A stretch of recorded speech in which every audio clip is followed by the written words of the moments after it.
Well, let's get started. Officially, let me welcome you all in to our WBECS session for today. And this session is coaching your clients not to be a soul-sucking CEO with Garry Ridge, whom I will introduce to you in just a moment. So as we continue to interact and get settled here, you can let me know that you can hear me by typing in that Q&A box where you are from. And maybe what's the biggest win of your week? It's the end of the week now, it's Thursday. We've had some time to gather up some wins. We have Los Angeles, Ireland, Italy, California, and Garry and I are from Southern California. And Australia. And Australia, yes. I saw someone from Melbourne. It's already tomorrow there. That's right. That's right. We have a pretty big Australian group that joins us. We have Montreal and Seattle. Biggest win from Kathy is getting through desk work because it's raining. What else do you do when it's raining, right? All right. So thank you everyone for joining in and for participating in the Q&A box. My name is Kristen Lawrence and I will be your host for Garry's session today. And we also have Jean with us masterfully handling all the logistics in the background. She does that much better than I can speak at the moment. So at WBECS, our mission is to significantly raise the global standard of coaching. We do this by offering content from world-class experts in leadership and coaching in an affordable and accessible way. If you'd like to discuss the content of this session with like-minded coaches in a small group, the implementation mastery sessions related to today's presentation will take place 30 minutes after the end of today's session and also next Tuesday. So you can sign up for these by clicking the link that you find in the chat box. Just as a reminder, that chat box is used only to give you information. You cannot use that chat box by communicating with us. You will want to do that in the Q&A box. All right, so in order to make the best of this learning experience, we recommend, of course, that you turn off all your distractions, prepare to take notes, and allow yourself to be fully immersed and engaged with Garry. So let me introduce Garry to you before I let him wow us with his really fun presentation today.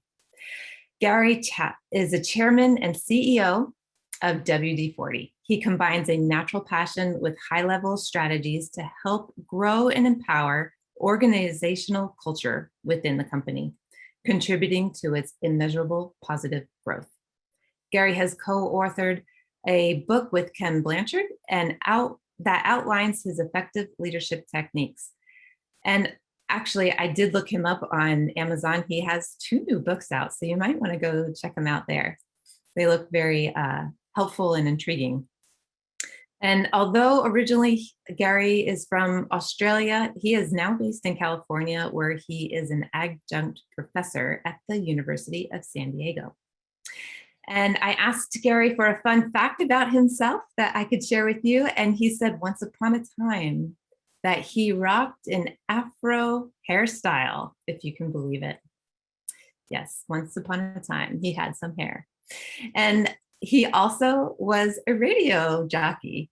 So that's the super fun thing, just to hear the backgrounds of our super fun and valuable presenters that we have here at WBECS.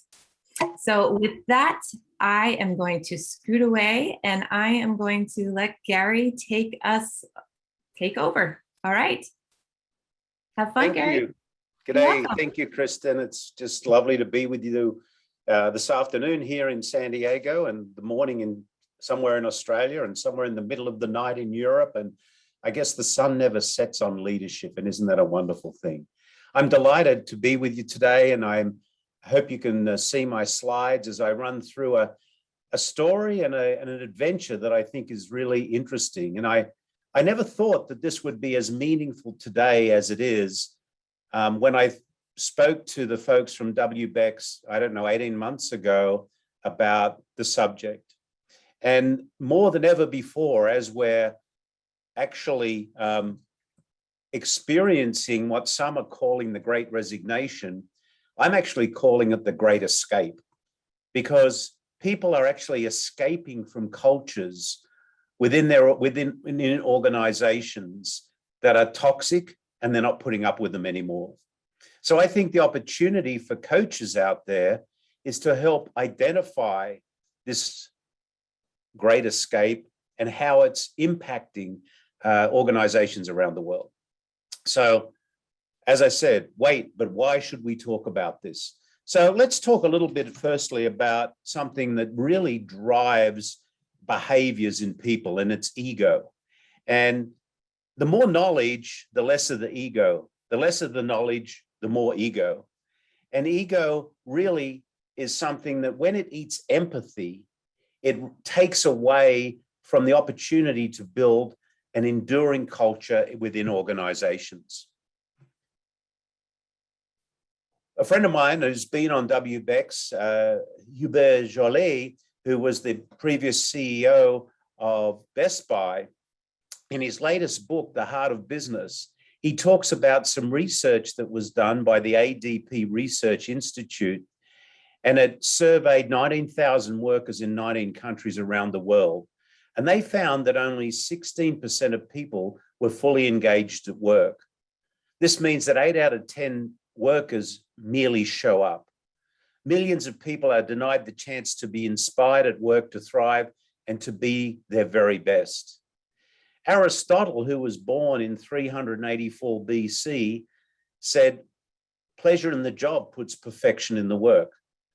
So I'm sometimes amazed, a lot of times I'm amazed, at why leaders don't understand the power of having people within their organizations with a high employee engagement and the will to actually work on and work within the structure of their organization. The other thing that's been talked about a lot lately is belonging. And I know that everybody that's on this call and in this session today, at some time in their life, has left a party, even a relationship or an event, because they didn't feel like they belong. And the great escape that's going on right now is because people within organizations don't feel like they belong. Maslow laid this out very simply in his hierarchy of needs. Most organizations provide security and psychological safety and ways for people to be able to provide food for their families and security and finances.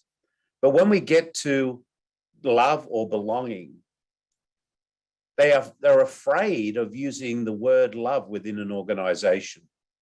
Just recently, the Society of Human Resource Management in a blog wrote, "At some point in our lives, we've all been in a situation where we felt we didn't belong.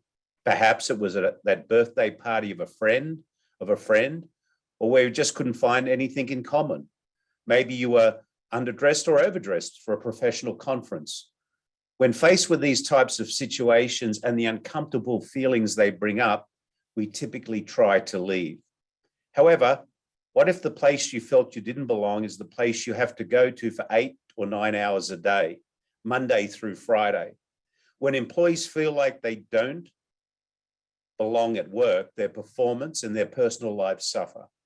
Creating feelings of belonging for all employees is one of the best things you can do to improve employee engagement, performance, and help support business goals."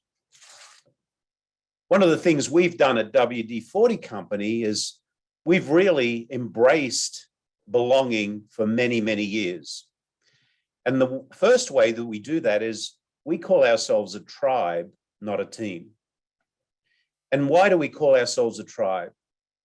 At WD-40 Company, we call our employees tribe members.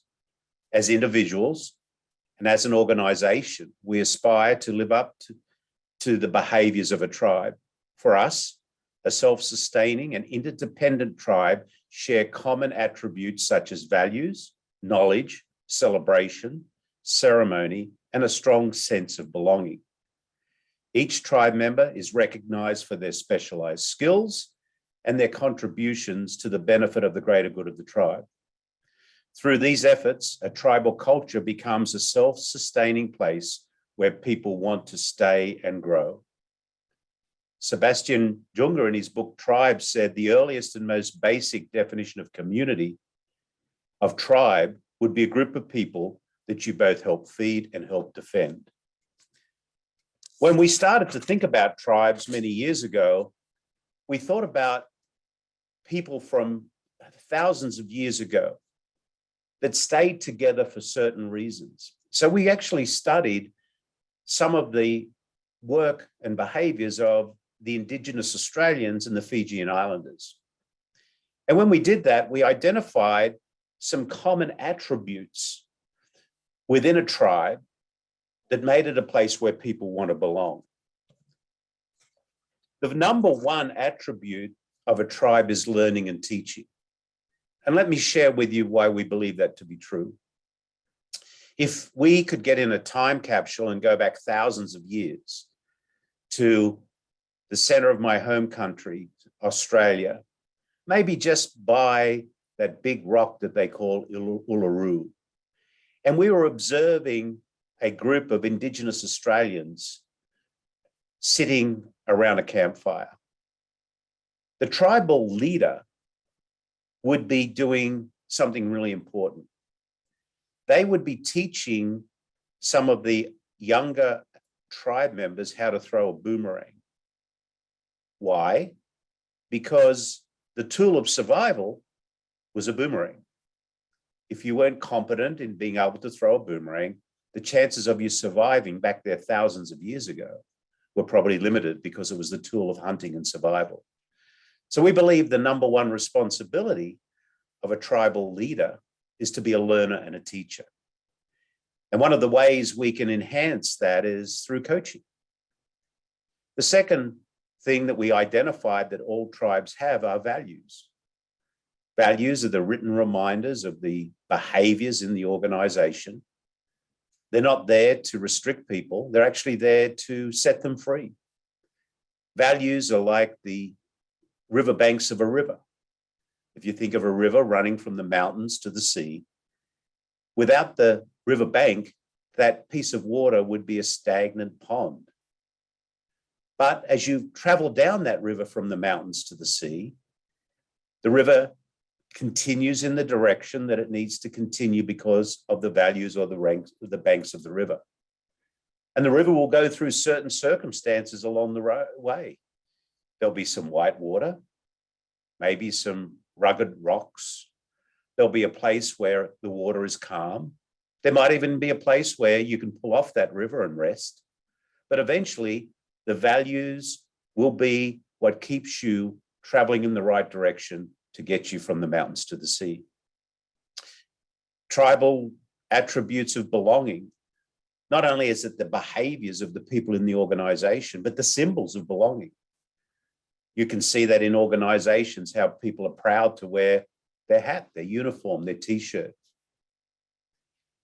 They're future focused. Today more than ever, people in organizations want to know, where are we going? What part am I playing in it?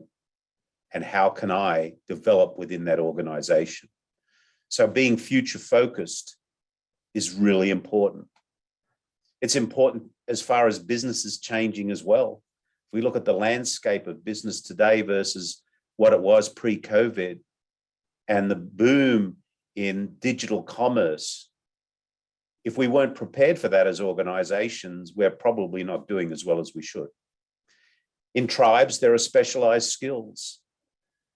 Meeting with the Fijian Islanders, sitting in a group with their leaders, they told me that you identify within organizations and tribes' specialized skills. There are better hunters and better fishermen, and some people are better builders, and some people are better even at succession. We're warriors. We're there to protect and feed each other. And then finally, we must have celebration. It's a shame that most people in most organizations today only know they're doing a good job because no one yelled at them. That's sad. That's a bad leadership behavior. So if we think about putting together a framework where we talk about an organizational culture, what are the elements of building an organizational culture? Culture equals, parentheses, values plus behavior times consistency. So what does that mean? Part of the framework is to have a clear set of values that protect people and set them free. Behavior is, in an organization, you have to have servant leadership that not only loves their people so that they can applaud and reward them when they're doing great work, but loves them enough to be able to redirect their behavior when it's not aligned with the values and the direction of the company. And we have to do that consistently, day after day, day after day. A lot of organizational leaders feel that changing culture is like sprinkling fairy dust over an organization. Not so. This is a 24/7, 7-day a week, 365 days a year leadership commitment. A lot of people talk about servant leadership and culture as soft skills. These are not soft skills. These are the hardest skills there are. These are the hardest skills there are because we're dealing with people. We're dealing with people every day. And people are our biggest assets. People are the thing that builds a high will in the organization that helps us deliver on what we need to deliver on. Fear is also another thing within organizations that is relevant. But before we get to fear, let's look at talking about a model that you can use in determining within the organizations that you're coaching, if they have the elements in place that allow them to build a thriving culture. The 4 things that you need in business: people, purpose, passion, and products. Number 1 is the people, the tribal culture. We've touched on some of the elements of that and the responsibilities of a tribal leader to be a learner and a teacher. Purpose, why do we exist? At WD-40 Company, we exist to create positive, lasting memories. A lot of people would say we are here to stop squeaks. No, we exist to create positive, lasting memories by solving problems in factories, homes, and workshops around the world. Our values are there to set people free. Organizations have strategy and they have tactics. The challenge is, and one of the opportunities that are out there, is to show that when you get the amount of time and energy out of balance, when most of the time you are with your tribe or your organization, it's only about the strategy and execution and not about the people, purpose, and values. You create what I call the typhoon zone. You may get short-term results, but you must play the infinite game because it's the will of the people times the strategy that gives you the desired outcome. And then again, reducing fear in an organization is taking the word failure away and replacing it with what we call learning moments. We don't make mistakes. We've never made a mistake in our 68-year history. What we have had is thousands, millions of learning moments. In fact, our brand, WD-40, was built on learning moments. There were 39 formulas that didn't work back in the mid-50s when the product was being developed. Thank goodness they didn't give up at 38. But the 40th formula worked. And that's why it's called water displacement 40th formula. So we were built on having learning moments. If we would have given up as failure at 37, we would not be where we are today.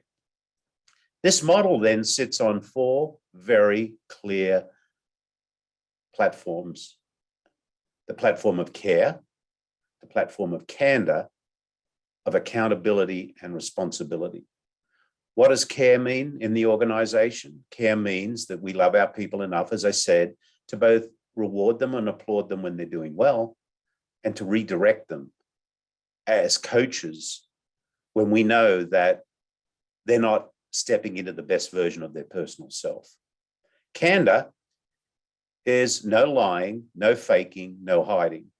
We believe most people don't lie. Because of fear, they fake and hide. Accountability is making sure that what we expect from them and what they expect from us is clear. In life, we let people down most times because we're not clear around what we're holding each other accountable for. And responsibility is we're going to take responsibility for our actions and what we do. So I mentioned reducing fear. So let me just touch on that a little more. As I said, we don't make mistakes. We have learning moments. And the definition of a learning moment is a positive or negative outcome of any situation that needs to be openly and freely shared to benefit all people. A lot of people have said to me, does that mean everybody gets a get out of jail free card? Well, no. There are 2 degrees of learning moments. Those made in areas of extreme demonstrated competency. These are less acceptable and certainly need to be treated differently from the acceptable learning moments, which are those that are made in areas of experiment and learning. And in experiment and learning, it's ensuring that people feel comfortable being able to say, this was my desired outcome. This is what I achieved. Although I didn't achieve the desired outcome, this is what I learned along the way. So in our organization, you'll hear people say every day in every one of our offices around the world, I had a learning moment. Here's what I'd like to share with you. And here's how I think it can benefit you. So now I'm going to move on and talk about the person you're looking for in an organization to coach. And I'd like to introduce you to Al. Al is the soul-sucking CEO. Or it could be Alice, the soul-sucking CEO. Or it could be Al, the soul-sucking leader. This is the person within an organization that creates the toxic culture, that creates terrible employee engagement, like the numbers we saw earlier, that's now creating the great escape, where people are leaving organizations because they're just not going to put up with it anymore. I often say, imagine a place where you go to work every day. You make a contribution to something bigger than yourself. You learn something new. You feel safe and are protected by a compelling set of values, and you go home happy. Happy people create happy families. Happy families create happy communities, and happy communities create a happy world. And by goodness, we can really benefit by a happier world right now. And where we as coaches and leaders have our opportunity is business touches more people every day than anything else in the world. So if we can take the opportunity to help leaders create an environment where people do go home happy, our gift is creating a better world. So let's take a little look at some of the behaviors of Al, the soul-sucking CEO, or Alice, the soul-sucking CEO. As I go through these, I know that some of you will say, I think I know Al, or maybe I know Al's brother, or someone like Al. Because we've all, in our life, we've all encountered someone with these Al behaviors. So first, Al is a master of control. Al is a know-it-all. He has all the answers. Why does he need anybody else? He's absolutely going to have the kingdom of answers. And he doesn't really like anybody adding to his knowledge base because it's so full. Al is corporate royalty. My goodness. Al has spent many years climbing up this corporate ladder. He's done his share of kissing and kissing up, of working those long hours. He deserves that very large office in the corner of the building. And he probably thinks he deserves that private parking space. He always says his door's open, but it never is. Thou must bow down to Al and hold Al in great respect because of his position of the place of corporate royalty. Al believes learning is for losers. And why would Al want to help anyone else learn more? Would that not put Al's position in threat? My goodness, if I was to help you to develop and become better at what you do, would you come after me, the corporate king, the corporate leader that's just knows it all? So why should I promote learning within an organization? Al's ego eats his empathy instead of his empathy eating his ego. Al's ego is what it is. It's all about me, me, me, me, me, me, me. Where empathy is really walking in the shoes with others. I heard a great definition of empathy the other day. Two people were out sailing on a boat. One person got sick. They were throwing up over the side. Someone came along, gave them a paper towel to wipe their mouth, gave them a little hug and said, "I'm sorry you're feeling sick." That's not empathy, that's sympathy. When the other person started throwing up next to them, that's empathy, because now we're actually in the same shoes. Al has all the answers. He doesn't need anybody else to give him answers. He must always be right, even when he's wrong. And when he's right, he's going to take the credit. And when he's wrong, he's going to gift you with the blame because he must always, always be right. Al loves a fear-based culture. Al believes that fear is a driver. Fear of loss, fear of demotion, fear of not having the knowledge. Al loves to absolutely think he can lead by fear. Al says micromanagement is essential. For him to know everything, he's got to have his fingers in his nose and he's everything in everything. So he's all over you all the time. Instead of giving you the pleasure and the openness to make your own decisions based on the values of the organization, which there probably aren't any that are clear. If Al is the leader, he wants to micromanage every single thing. Al does not follow through on his commitments, hollow words, hollow promises, always excuses. And of course, I'm corporate royalty. Just because I promise it, it doesn't mean it's going to happen. It needs to happen. And Al absolutely hates feedback. So I think some of us may have met an Al. If we have, does anybody have any comments or questions as we stop and think about Al? Do you think Al actually really, really exists? Kristen, do we think Al actually exists? There are a few people with us today that said that they know a few Als, and not just at the CEO level, but in other management levels as well. He absolutely exists. Yes. Exactly. Absolutely exists. Yeah, I have one question, if I may interrupt you for a few minutes.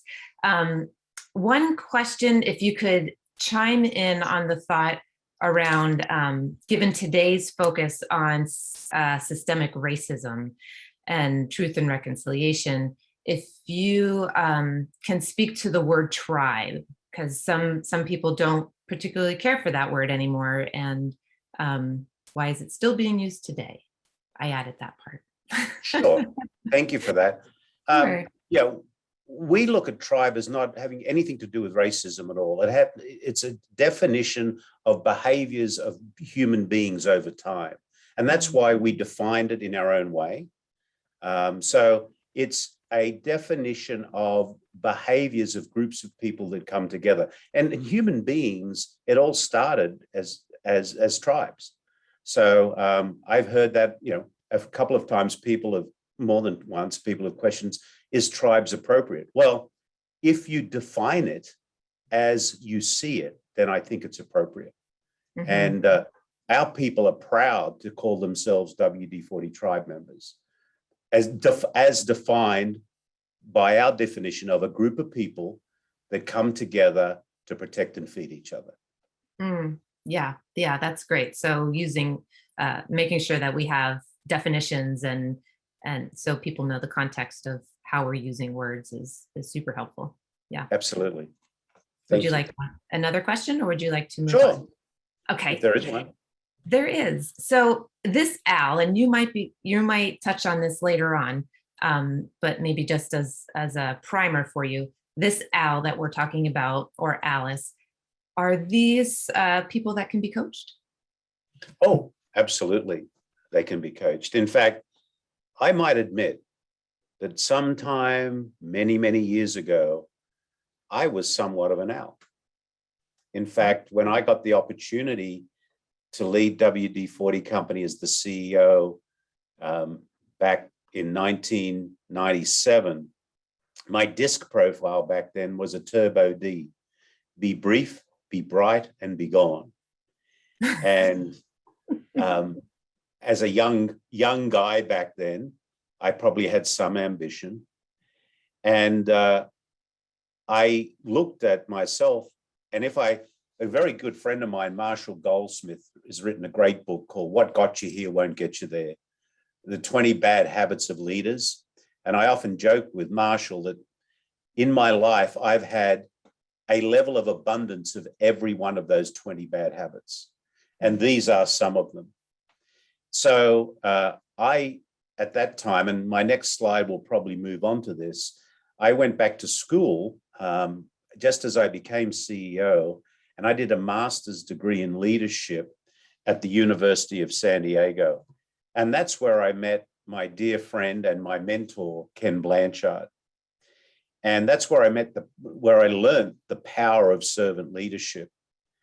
So I identified what the bad habits were that I had, and these were some of them. And then I worked on them.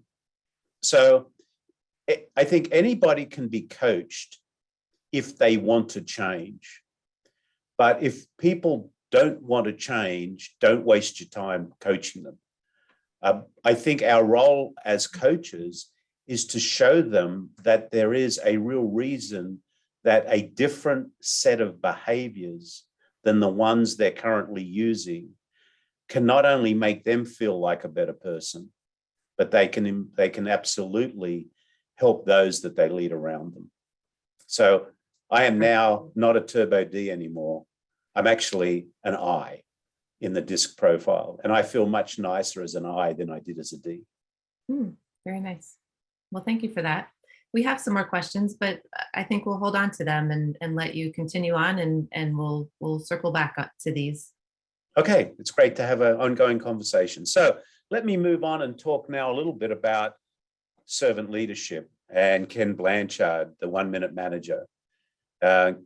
He says, saying you're a servant leader is a good start, but it's your behavior that makes it real for people. And that is so true. And we just went over some of the behaviors of Alice, the soul-sucking CEO, the soul-sucking leader. You can identify that list. With that list, you can add other things to it. But what we're really talking about is a set of behaviors that are very me-centered. And the first thing, as Kristen and I just discussed, is the person that we want to deal with, that we want to coach, willing to admit that some of these behaviors are not building great cultures? And we know that great cultures build great companies. So as there are a list of our behaviors, let's look at the list of servant leadership behaviors. So a servant leader involves and loves their people, involves their people in understanding what needs to be solved. And I'll give you an example of how this can work. Back in my early time, when I was going through this leadership awareness, I learned the three most powerful words I've ever learned in my life. And those three words were, I don't know.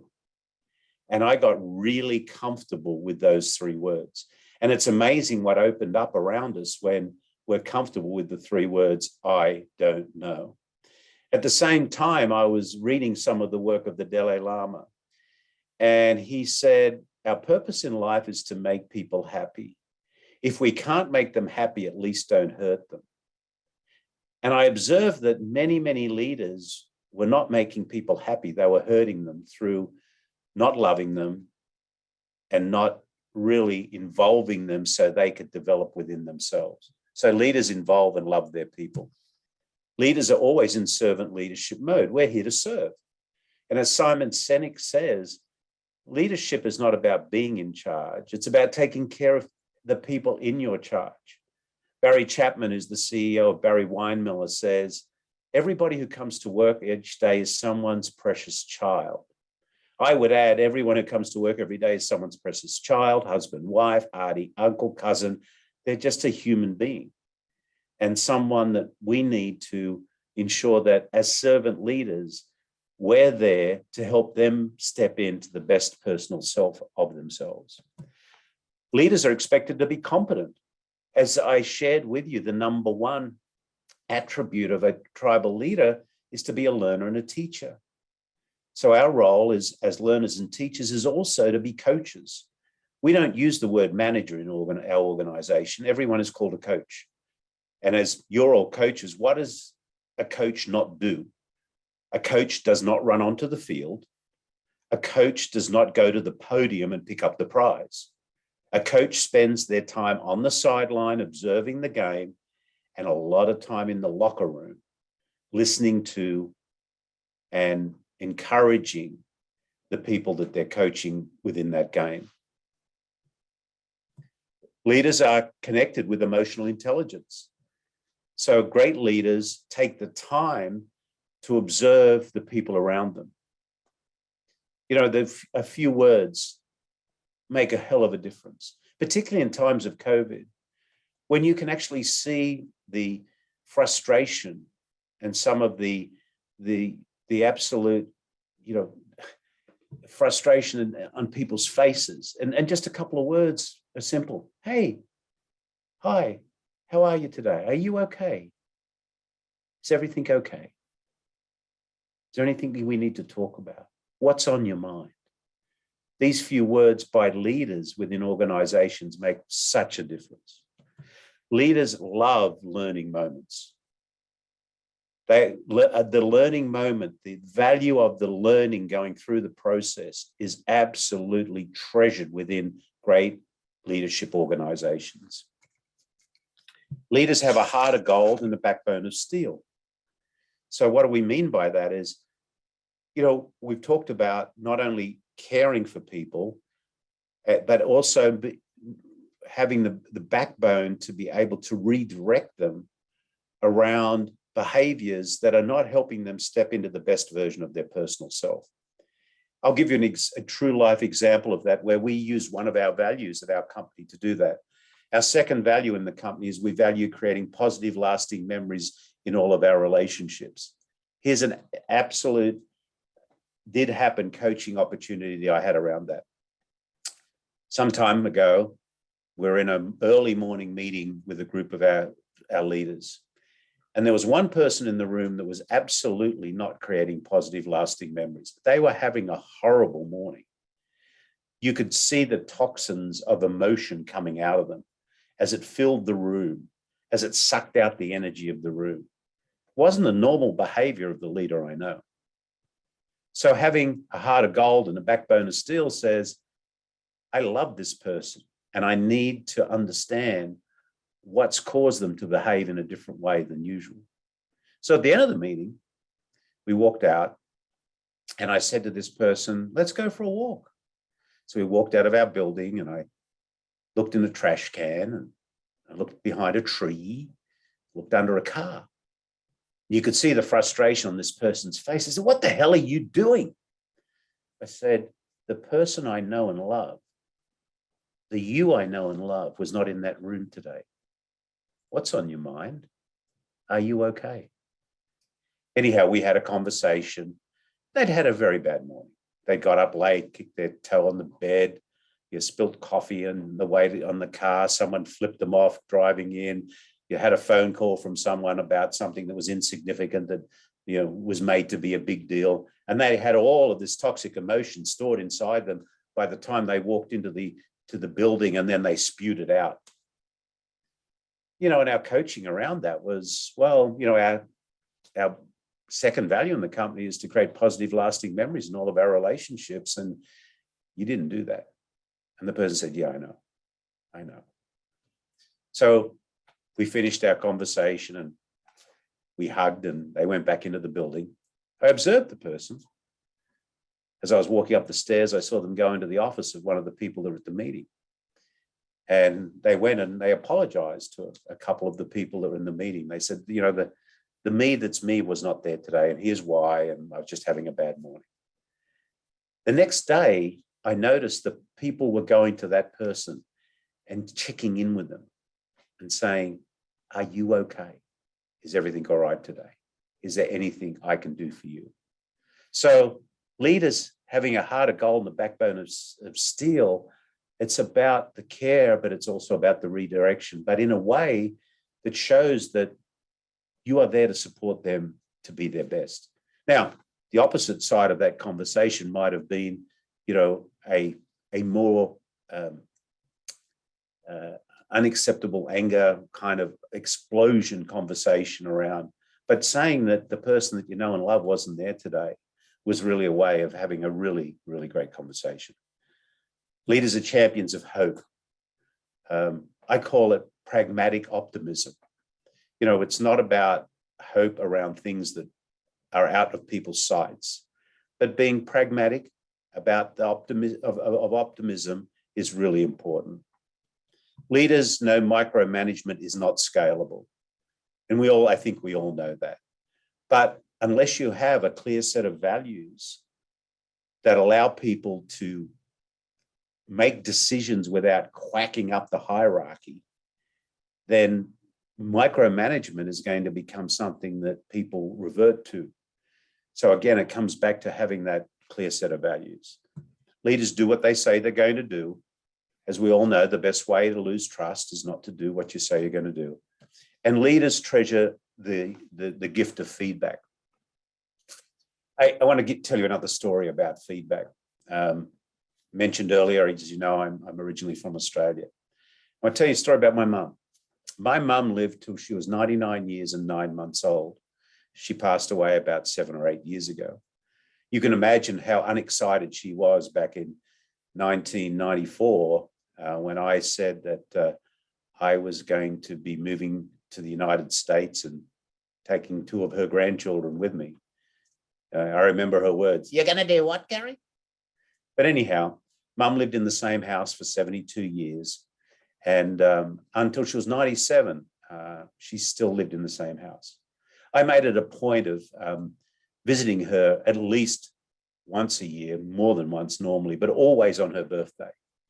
As she was getting older, of course, her memory was fading a little, and I'd call her up and say, "Hey, Mum, it's your birthday. I'm going to come visit. When are you coming, Garry?" "I'll be there on such and such a day." "What time will you be here?" "I'll be there around 8 in the morning." And she'd be excited. I'd always call her from Los Angeles airport before I left.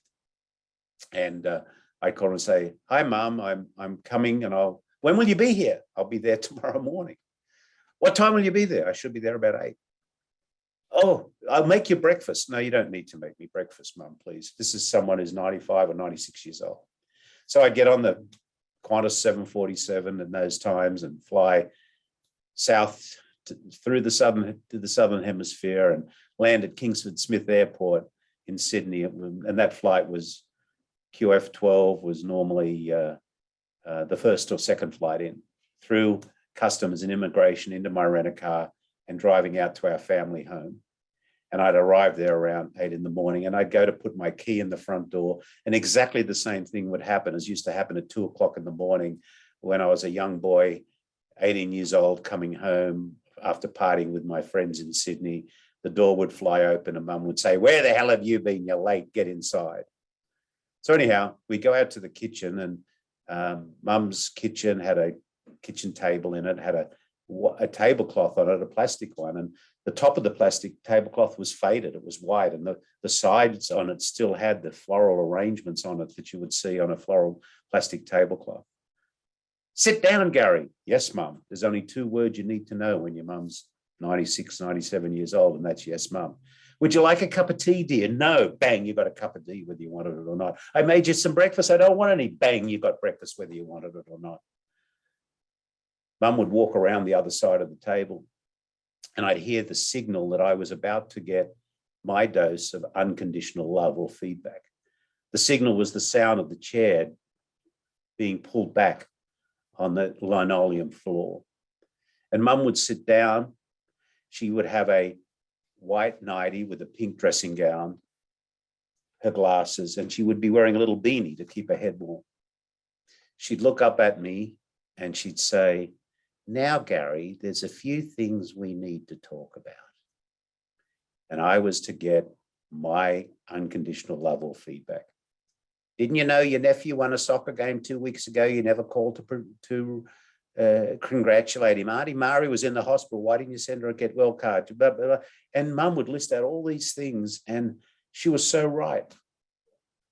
And all I could say was, "Yes, Mum." So why did I tell you that story? As leaders and coaches, we have to be mums and sons. We have to, with a clear heart and a mean you no harm heart, give the feedback as the mum. But as the son, we've got to say the 2 words that we should say around feedback. Thank you. What normally happens is, as soon as we start to get that feedback, we're suddenly calculating all the reasons why we need to give you a different answer to that. So feedback is treasured by the servant leader. Imagine a place where you go to work each day, you make a contribution to something bigger than yourself, you learn something new, you feel safe and are protected and provide freedom by a set of values, and you go home happy. As I shared earlier, we have the opportunity to do that as people within leadership roles and coaches who can help create these organizations where culture isn't toxic. When I went to high school back in Sydney, I remember a science teacher gave me a petri dish, and they said, we're going to grow some culture. And what did we do? We put ingredients into that petri dish. And what were we asked to do by that teacher? You watch that dish every day. And if antibodies and toxins get in there, you treat them immediately, or you would take them out of the petri dish because it will kill the culture. And there are so many elements within business today that is killing culture. But it's simple. It's culture equals values plus behaviors time consistency. As coaches, let's identify what those values are. Let's identify the behaviors we don't want. And let's help people understand how by changing that, we can actually make a difference in the world. I want to share with you one other thing around responsibility. And we call it the Maniac Pledge. And here it is. It says, I am responsible for taking action, asking questions, getting answers, and making decisions. I won't wait for someone to tell me. If I need to know, I am responsible for asking. I have no right to be offended that I didn't get this sooner. And if I'm doing something others should know about, I'm responsible for telling them. So what I've shared with you over these last 55 or so minutes are the things that we've been using So your question might be, well, does all this work? Or is this theory? Well, let me share with you the results of our 2020 employee engagement survey. We've been doing employee engagement surveys for 20 years. We do them every year, well, now every other year. And we use that information. They're done in 7 languages around the world. They're completely confidential. They're done by a third party. And we get 96% participation from our tribe members all around the world. So here's what they told us back in March 2020. Our employee engagement was 93%. 98% of our people globally say they'd love to tell people they work at WD-40 Company. I know what results are expected of me. 95% said they know what's expected of them. Remember, accountability was one of the pillars of our model that we use. I feel my opinions and values are a good fit with the WD-40 Company culture, 97%. So we are recruiting people who want to be in an organization that has values like our values. I respect my coach. This is beautiful. Now, remember, we don't have managers, we have coaches. So your boss is called your coach. And we put this word in particular, respect. It's not, do I like my boss or hate my boss or is my boss, but do I respect my coach? 97% of our people globally said they respect their coach. I am excited about the company's future direction, 94%. Now, this was taken in March 2020, just before we started to experience all of the elements of COVID. Halfway through COVID in January 2021, I wanted to go back and see if the environment that we'd been put into was draining our cultural equity. You know, we all flicked the switch and became somewhat virtual somewhere around the things we were normally doing to ensure that we were refilling the cultural equity had changed. So we went out and we checked in with our tribe again. We were doing that certainly on a one-on-one basis, but we needed some data to look at it. In that survey, the I'm excited about WD-40's future direction went from 94% to 98%, right in the middle of COVID. And we asked a follow-up after we got the results, why? And they said, we're a tribe of people who came together to protect and feed each other through this journey, and we have. And if we can get through this together, we can get through anything together. As a public US company, of course, we're expected to perform financially. Over the 20-year period, we've had a compounded annual growth rate of total shareholder return of 14%. Our market cap's gone from 300 million to over 3 billion, and we've 5x'd our revenue during that period of time. And we just sell oil in a can. No, we don't. We exist to create positive, lasting memories by solving problems in factories, homes, and workshops around the world. But more importantly, we see culture as a competitive advantage because with a high will of the people and a solid strategy, the outcome will be much, much more desirable than a really solid strategy and a low will of the people.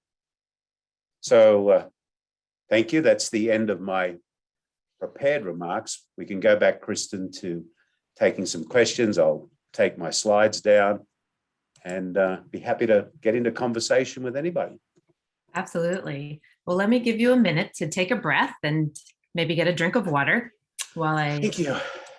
Give a few little remarks here from WBECS. So that was a great presentation, and I am looking forward to getting into some of these questions with you in just a moment. So as you know, we are coach created at WBECS, and so that we can continue to provide you with the services that you love. We will be sharing a survey right at the end of this session. So if you could please take a moment to share your input on this full summit session and what you would like to see us build in the future of WBECS. You'll click that link that we will share with you in the chat box, and you can copy and paste it or click it and it will open up for you in a new tab. So let's get back to some questions, Garry. back to Al and his bad mojo going on. Why do you think that board of directors or senior leadership teams, why do they put up with Al's or Alice's? I think in the past it's because they played the short-term game. It was all about, what are you going to do for me in the next 90 days? How do we actually squeeze as much juice out of the organization we can in a short period of time? I think that's changing. Certainly, some of the realities of COVID have made that a less desirable game to play. And now that, particularly in the United States, there's more focus on culture, on ESG, on the things that build sustainable businesses over time. So I think greed and short-termism has been one of the reasons why they've put up with it. Mm-hmm. And so how does that then hurt the rest of the culture and the people working for someone who's an Al? Well, it affects them because you have very low employee engagement. People, come to work and they do what I call, they sit and they quit. And again, as Aristotle said, pleasure in the job puts perfection in the work. So, if you go to an organization, and there's a number of them around where people are actually enjoying being together, they're enjoying doing the work that they do, they're going to have a bigger input and a bigger output on the results of the organization. And the end result is, over time, you build an enduring company that you're proud to hand on to others, that creates value for all stakeholders. And all stakeholders are anyone without whom it would be unlikely the business would not exist. So it's the customer, the environment, the community, the tribe members, the shareholders, the complete organization. Yeah. And so you mentioned that it's community or cultures are shifting in organizations. And so do you think that they are being more savvy at who they promote into higher management positions so they can try to avoid putting someone like this in those upper levels? I think particularly given what's happened in COVID, they've become more aware that something isn't working. And I think this is where we as leaders and coaches have a huge opportunity. The results are on the board. The great escape is going on. People are escaping organizations. The employee now has the power, and they're going to vote with their feet. And they're going to go to work at places where they're treated with respect and dignity. They're given the opportunity to grow and to learn, and they can making a positive difference to something bigger than themselves. And the organizations that aren't creating that, where they're not treating people that way, people are escaping from them, and they're not. So because of that behavior, leadership teams and boards are paying attention now. Oh, wow, there's something happening here. And to think that the Society of Human Resource Management has now started to talk about the power of creating an organization where people actually feel like they belong. They're talking about it now. This is old news. Of course, we all want to belong, but why didn't we do it before? Well, now it's showing up as being, we better pay attention to this. Right. Yeah, very much need to pay attention. Well, there's a few people, Garry, who are very interested to know a little bit more about you and where you were at in your thinking and in your place in life to make the shift that you did to stop being this soul-sucking leader and turning into more of a love-focused, person-focused leader. Sure, happy to do that. I was asked to join WD-40 Company in 1987 in Sydney, Australia, to open the Australian subsidiary. I did that on July 4th, 1987. I put a fax machine under my bed. That's how it started. And for the next 6 months, we worked on opening our organization in Sydney, and I worked in Sydney and in Asia from 87 to 94. And I was invited and asked in 1994 if I'd like to move to the United States to head up our global expansion program. And I took that opportunity and I moved. And 3 years later, the then CEO retired. And for some reason, the board of directors felt that this, one-time traveling salesman from Australia would make a reasonable leader of a public company. And that was a big awakening for me, because I said, I don't know how I'm going to do this. And I realized that I couldn't do it on my own. And I was consciously, and my official introduction to myself is, hi, I'm Garry Ridge. I'm the consciously incompetent, probably wrong and roughly right chairman and CEO of WD-40 Company. And back then I was more consciously incompetent than ever before, but I didn't want to fail.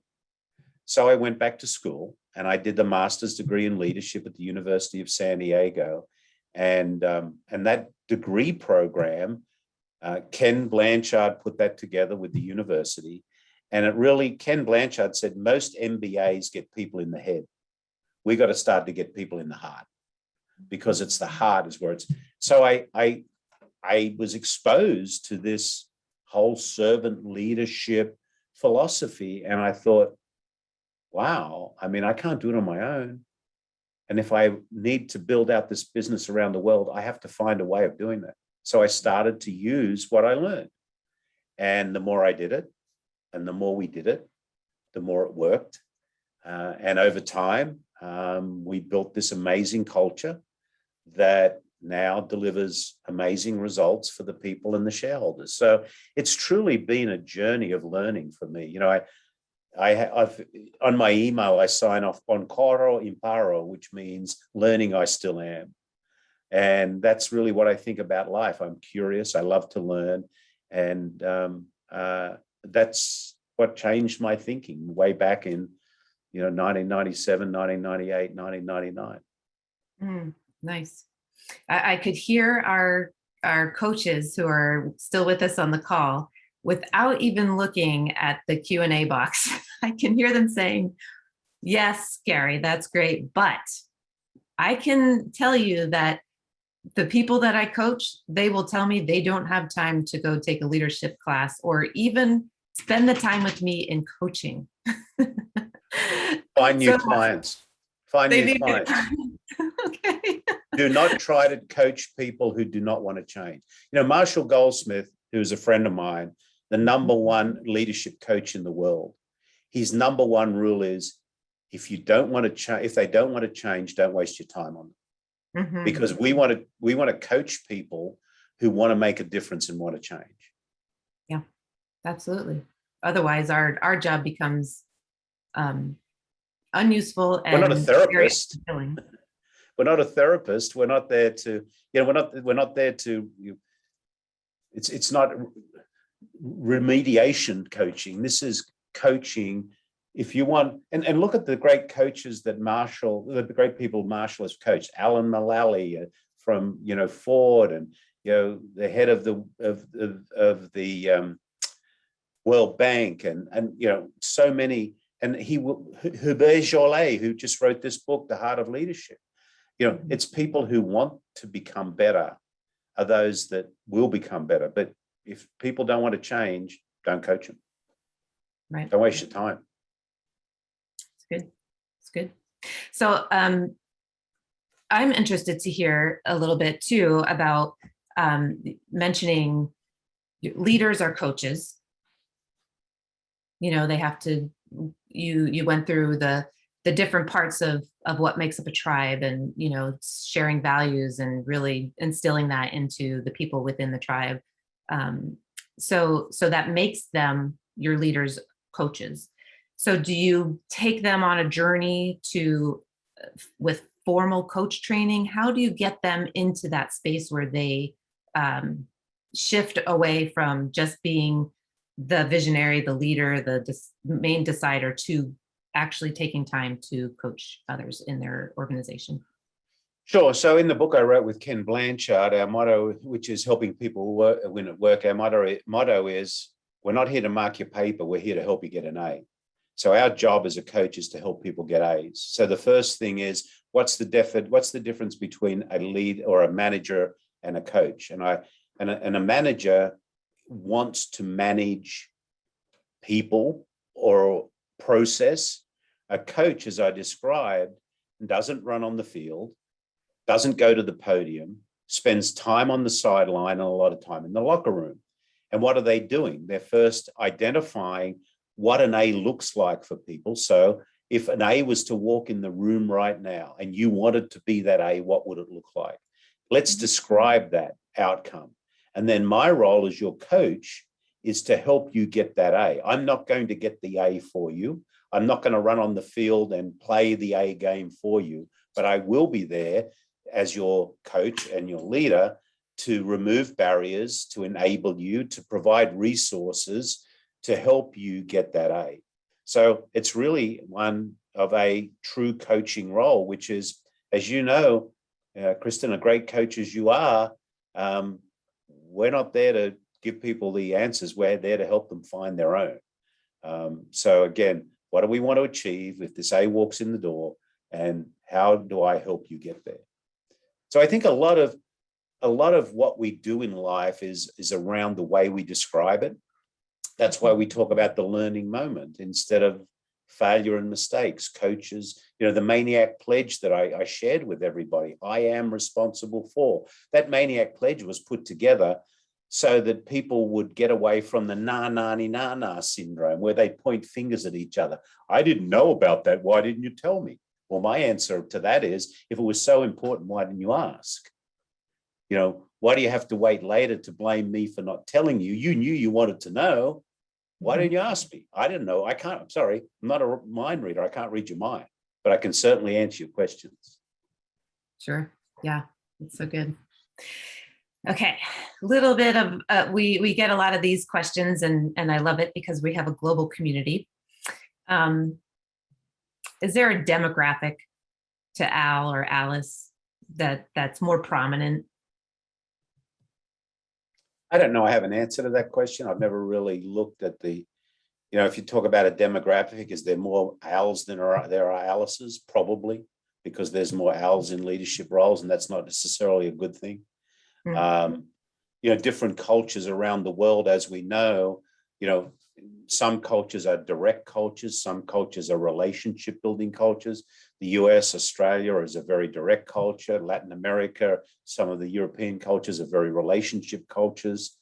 The worst thing you can do is send the salesman who's calling on Walmart in Bentonville to go to call on Walmart in Mexico. Same company, different cultures, because in Bentonville, it's 15 minutes and ice water. In Mexico City or wherever their office may be, it's I need to build a relationship with you first. So, but I've also seen Als in relationship building cultures as well. So because hierarchy comes into play, a lot in relationship building cultures, there's a lot of hierarchical, jefe, if you think of the word jefe, it's the top of the pile. So I think Als are probably widely spread. I don't think they limit themselves in any way to one particular culture or demographic. Mm-hmm. And how about age? Do you think they surface at different times of their lifespan? I think we lose our Alism as we get older, as we're approaching the fact that we're getting towards the end. We probably can lose a little bit of that Alism if we're aware of it. But at the beginning, we have to be aware of it. Are we prepared to look at these behaviors and say, is that me? Am I that person? I have a wonderful thing that I do every day, and I have it on my desk and I have it on my notepad. I ask myself, am I being the person I want to be right now? And then I ask, who is that person?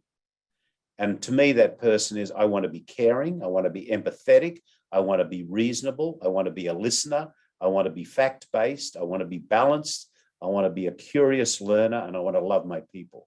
Now, why do I have to ask myself that question every day, many times a day, when I've been a practitioner of this type of leadership behavior for 25, 30 years. Because here's why. Because the world will pull me out of that track very easily.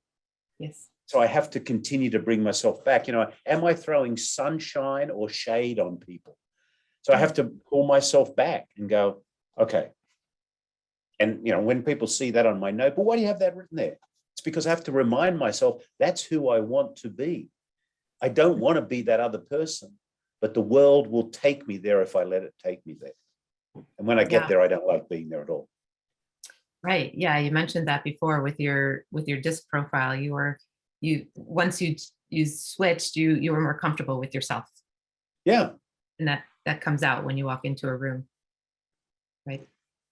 Yeah. So how do you, maybe that's a better question. How do you then approach a leader to become aware of their tendency to act like an owl so that they can have that opportunity to choose if they're going to stop? What's your approach? I think the first thing is if you're observing people in an environment, you can see whether they, what's causing them what's the triggers that are triggering their behavior. But I think, the key is that to ask this question, do you think you can do it alone? Or do you think you'd be better if you were doing it with others? Is it all about you? Or is it all about what we can do together? And if when leaders are saying, I don't have time, I love them. I love when people say that. It's because the reason they don't have time is because they're not leading, they're doing. So let's teach you to be a servant leader instead of a micromanagement doer, and taking that time aside. And, some of the great ways you can do it is there's a Marshall Goldsmith's program, stakeholder center leadership coaching. Ask the people around them what they're doing that is not helping the people around them actually bring out the best of them. That's bravery. 360, they could be called a mini 360 or whatever, but a person has to really come to that intersection to say, I can be better if we do it together. It's better together than being alone. And if they get to that point, you can help them. If they can't get to that point, there's less chance you'll help. Yeah, I would think exempling that to them and being a servant leader to that leader who might need to change could bring really good effect on them. Yeah, and you feel much better. There's nothing more exciting, more rewarding as a leader to see those that you've had the opportunity just to touch their elbow a little bit along the way, not to help them walk, but help them not fall badly, actually develop and go on to do great things. And when the 95-year-old you or me are laying on our deathbed, it's not going to be about the owl size office or the Mercedes Benz or the hierarchy. It's going to be about the people we've helped along the way to step into the best version of their personal self and how they've gone on to help others, because we just need to help make the world a little better place. And we have such a great opportunity to do that. Yeah, we have. We just got to make up our mind to do it. And I love how you came out of that, and you learned and you shifted, and so you come from a place of example, and you're the poster boy for what you talk about. Well, maybe not the poster boy, but I must tell you that I would not be where I am today and have the joy that I have today if I hadn't have pivoted that change. Yeah. I mean, I would not have anything that I have today if I hadn't have done that, because I couldn't have done it on my own. Yeah. Well, that's what makes you most effective, I think. That's not about me. I'm consciously incompetent, probably wrong and roughly right. You're just supporting my views of you at this point. All right. Diane wants to know why call it the manic pledge? It's actually called the Maniac Pledge. The Maniac Pledge. It's an Australian word. And actually, it's funny how it's named after Greg Norman, who was called the Maniac Shark Golfer. And he used to have a shark on his head. And when we put it together, it's like, well, this maniac shark is running through water and is being confused. And so it just became something that we labeled it with, that, if you're not being responsible, you're probably a maniac. So be responsible, and you won't be like the shark that's, running through the water looking for something to bite. You're going to be someone who's being responsible, asking the questions. Mm-hmm. You can call it anything you want. But that's where it comes from for yourself. That's the origin of it. Yeah. Nice. Let me see here. Oh, so, yep. A lot of people want to know about that maniac. Why can't I say that word today? It's not even as late as our beautiful Jean's time zone, and I still can't say it.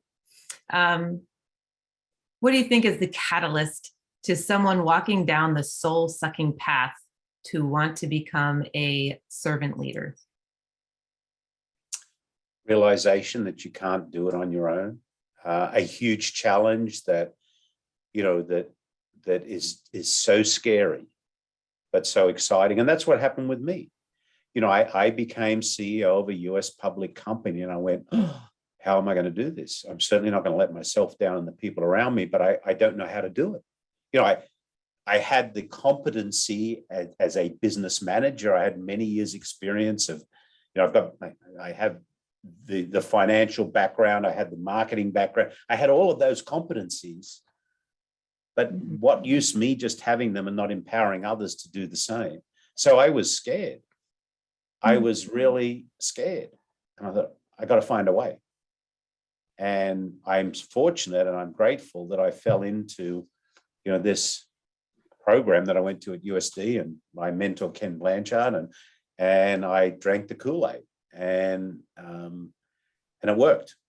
And now when I look back, it's like, oh, duh, why wouldn't we want to make places a nice place to go to work? Why wouldn't we want people to go home happy? Why wouldn't we want to, have all this? Why wouldn't we want a high will of the people? You can have the best strategy in the world. You take your strategy to Harvard University and they grade it, right? Out of 100. They give you 60 out of 100 on the strategy. Okay. Most strategies are 50-50. They may or may not work. Your will of the people is 10. 10 times 50 is 500. You have a will of the people of 80 and a strategy of 50. 80 times 50 is 4,000. So it's a game of multipliers. Mm-hmm. So our job is, we can write the strategy, but the work is really getting the will of the people up. And how do you do that? Treat them with respect and dignity. Have that, all of the things we've talked about today. Make them have them belong with a real heart, that they want to be part of something that's bigger than themselves and that protects them, particularly in hard times. Yeah. That's what families are about too, right? Great families. That's what they do. Yeah. That's what we call ourselves, a tribe. Right? Yeah. I've learned that this year, particularly, that I could not move forward and do what I do without the strength and support of my family. Yeah. And so we have to stay close and very focused, and going back to your practicing your values and reminding yourself of that, because the world can pull you back out very, very easily with all its shenanigans. And but starting with your values and really knowing them and holding on to them is a great grounding mechanism. Yeah. Yep. Love it. So I think that's about all the questions that we have. We usually don't get through all these questions. Yeah. I must have bored people. They don't have a lot of questions. No, absolutely not. No, there's a lot of joy and a lot of appreciation in the Q&A box for your answers and your wisdom, and just being the great example that you are. There is one question in here. How do CEOs and HR departments identify the excellent coaches that can help your people get an A? Wow. In their I don't know if I have an answer to that. We stumped you. I don't know. My 3 most favorite words. One to think about. Yeah. I'll ask my CHRO. In one of the books I wrote, I wrote a whole chapter about the perfect relationship between a CEO and a CHRO. So, Nice. We need those too. Yeah. Yeah. So, I'm glad we found a question that stumped you. I am too. Now I can go learn something. Yeah. So we're Appreciate valuable to you today. Yes. Yeah. So that's a good question to maybe Jean, we could put that question into the community communication or communication piece and see what we all come up with together. And I'm going to go visit that next week. I think there's a room that we go into, and in the meantime, I'll go and have some conversation and see if I can give you a better answer. That would be super. Yeah. So do you have any parting words for us before I wrap us up? Life's a gift. Don't send it back unwrapped. I received that very well. And I hopefully everyone else on their call receives that too. So Garry, thank you so much for your time and offering your wisdom and for engaging the questions that have come to you through this amazing, amazing community. So if you want to be a voice in WBECS and continue to co-create with us, check out the chat box and you can click on that link so you can give us your feedback. And if you want to continue to connect with others, there's also that link that Garry was mentioning that will take you directly to the feed, the conversation feed in our WBECS membership area, and we can continue the conversation there. And so if you want to type in some questions for Garry that you think about in the next few days, put them in there and Garry will pop in and see if he can answer some more questions and engage with us there out of his generosity of his time and wisdom. Anything else? Oh, yes. And in that chat too is links to those implementation mastery sessions. So they're going to take place at the top of the hour today and also next Tuesday. So you can grab a seat in there so we can continue the conversation around what we learned today with Garry. And now this year we have these sessions in multiple languages. So if you are speaking Arabic, English, Portuguese, Russian, or Spanish, you can find one of those roundtables in those languages. So thank you so much for those who facilitate those tables in those different languages. It's amazing that you offer that service for our global community. All right, and remember, feedback is key here. And next week, our full summit session on Thursday is with Elvin Turner. And he will talk about the most wanted coach, helping leaders spark corporate creativity. So for today, that's all we have. Thank you so much, Garry. It was a pleasure to host you. I am just privileged to know you, and I might just ring you up for that cup of tea. Come on down. I'd love to. All right. See you all.